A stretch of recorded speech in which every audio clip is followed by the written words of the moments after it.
a palavra de Deus. Assim diz o Senhor: onde está a certidão de divórcio de sua mãe, com a qual eu mandei embora? A qual de meus credores eu vendi vocês? Por causa de seus pecados, vocês foram vendidos. E aí eu sublinho aqui, uma outra versão diz: vocês se venderam. Seguindo: por causa das transgressões de vocês, sua mãe foi mandada embora. Quando eu vim, por que não encontrei ninguém? Quando eu chamei, por que ninguém respondeu? Será que o meu braço era curto demais para resgatá-lo? Será que me falta a força para redimi-lo? Como uma simples repreensão, eu seco o mar, transformo rios em desertos, seus peixes apodrecem por falta de água e morrem de sede.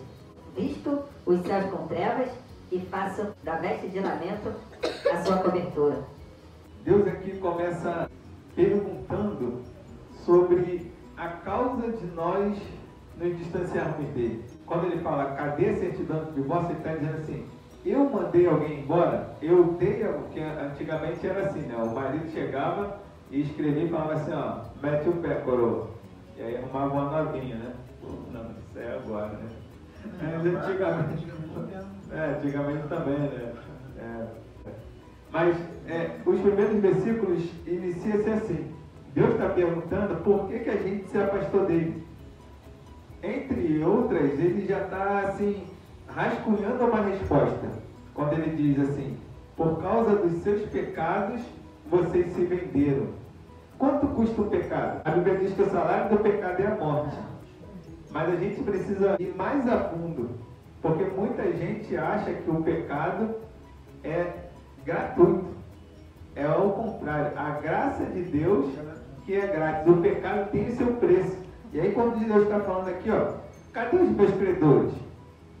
Por que você é escravo hoje? Você é escravo hoje porque você mesmo se vendeu.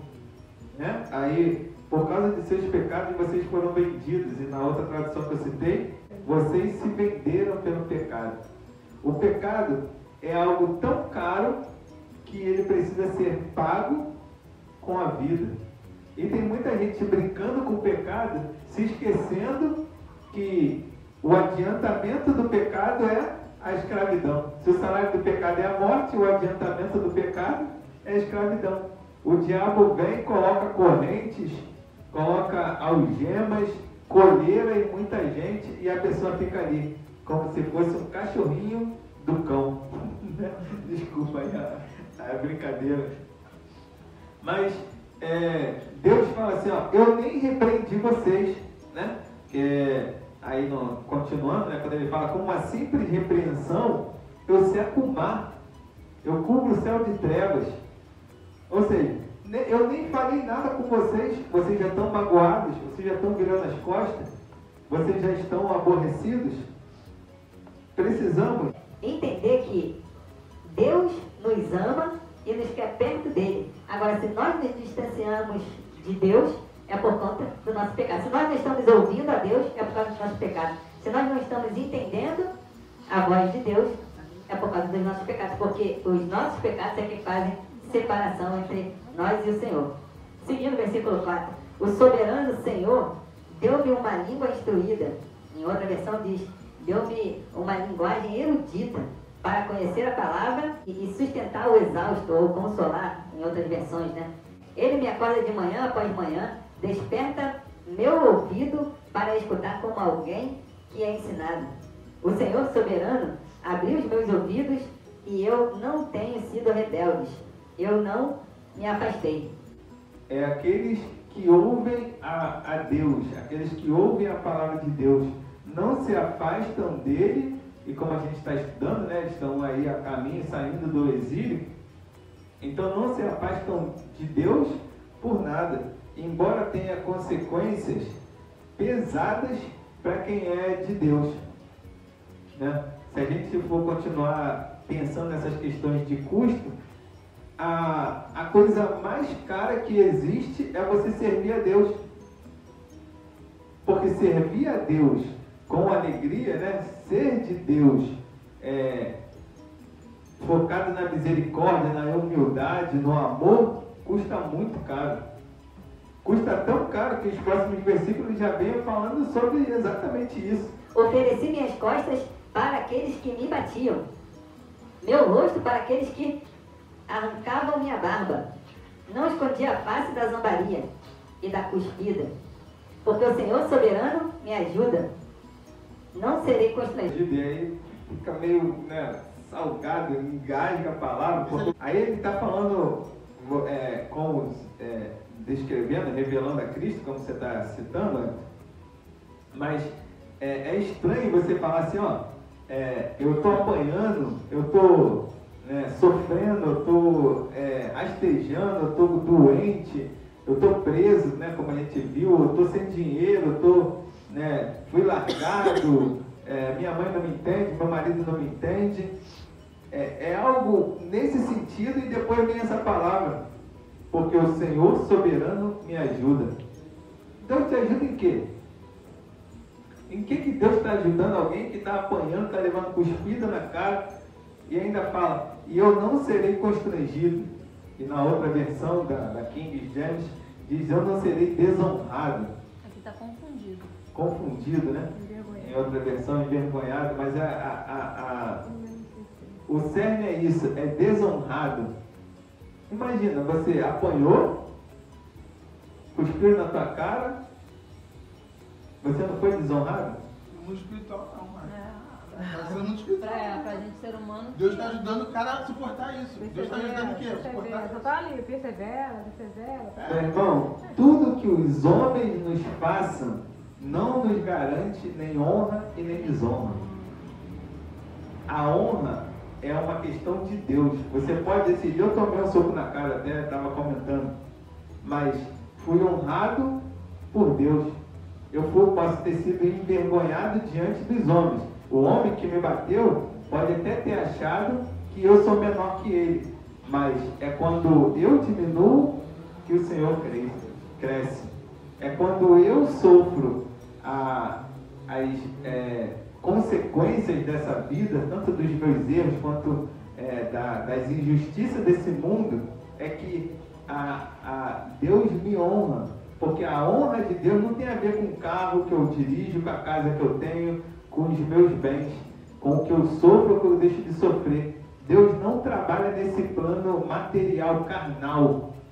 A honra de Deus entre outras coisas, continuando aí nesse pensamento do texto, está perto de Deus. Eu tenho a certeza que Deus está comigo. Como a gente falou já no último estudo, ainda que eu passe pelo vale da sombra da morte, tu estás comigo, a tua vara e o teu cajado me consolam. E aí continua o texto, né? Por isso eu me pus firmemente como pederneira e sei que não serei envergonhado. Não serei, aí a gente pode aplicar as outras versões, né? Confundido. Eu não serei iludido por esse mundo. Tem muita gente que acha que uma isca que o diabo joga, que uma tentação, até mesmo uma deficiência, um vício que você tem, é algo que possa te desonrar. Mas não. A glória de ser cristão é o sentir, ter e fazer com que os outros vejam a presença de Deus na sua vida. Continuando. Aquele que defende o meu nome está perto. E aí está falando exatamente da volta de Cristo. Quem então trará acusação contra mim? Aí volta lá do que ele estava falando em cima, né? Cadê os meus inimigos nos outros textos? Cadê os outros deuses? Encaremos-nos um ao outro. Ou seja, Deus está falando, cadê quem é contra mim? Mostra a cara, ou fica de frente, né? Falar mal de mim pelas costas é mal, quero ver falar na minha cara. Em outras palavras, é assim que a gente pode interpretar esse texto. que ele me enfrente, tá vendo? Finalzinho do Mas outro. assim, quem é seu adversário? Chegue-se para mim, tipo, na cara a cara. Quem tem coragem de me encarar, né? Bota a cara ou se apresente. É o soberano Senhor que me ajuda, quem irá me condenar? Todos eles se desgastam como roupa que as traças consumirão. Quem entre vocês teme ao a palavra do seu servo, que é Jesus, né? Que aquele que anda na escuridão, que não tem luz alguma, confie no nome do Senhor e dependa do seu Deus. E aí, alguns comentaristas vão dizer que esse anda na escuridão são os filhos de Israel, que, né, no contexto histórico, que estão voltando lá do exílio, mas que já foram para o exílio por estarem distante de Deus, certo? E agora estão voltando do exílio, mas ainda não tiveram um encontro com Deus. Ou seja, povo de Israel, mas está desviado. E aí, a falta de luz, né, na nossa interpretação cristã, é a falta de Jesus, que é luz para o mundo, né? Qual a diferença do fogo para a luz? A diferença, o fogo queima, a luz não. E também A semelhança, a claridade. a luz do fogo é bem mais deficiente do que a luz, por exemplo, do sol, a luz até de uma lâmpada. Certo? Aí é que está a questão. O fogo, ele precisa ser sustentado. E a luz, vamos dizer assim, solar é quem sustenta. Se a gente for pensar na questão mais palpável. O fogo precisa dessa coisa química. A diferença aqui, a gente vai entrar nesse último versículo, para a gente pensar é isso.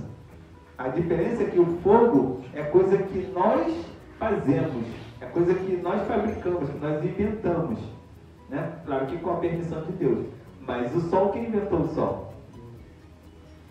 Então o último versículo diz assim: mas agora todos vocês que acendem o fogo e fornecem a si próprios tochas acesas, acendam na luz dos seus fogos, das tochas que vocês acenderam, isso é que vocês receberão da minha mão. Vocês deitarão atormentados. Quando eu li esse versículo aqui, eu estava pensando assim, lembrei de uma coisa.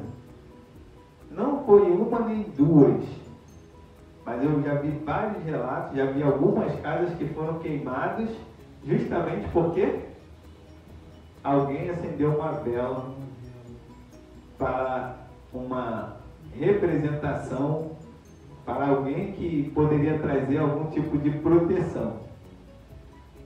Aqui é exatamente isso que está fazendo. Deus está falando assim, com a fogueira que você acendeu é que você vai se queimar. No dito popular, ele está dizendo o quê? Quem brinca com fogo se queima. Se a gente fizer aí um apanhado geral, lá de cima, Deus está falando assim, não tem nada a ver com esse fogo estranho. Entendeu? Eu sou luz. O fogo que vocês inventam, né, vamos continuar anotando, então, é ele mesmo que te queima. Só que o fogo...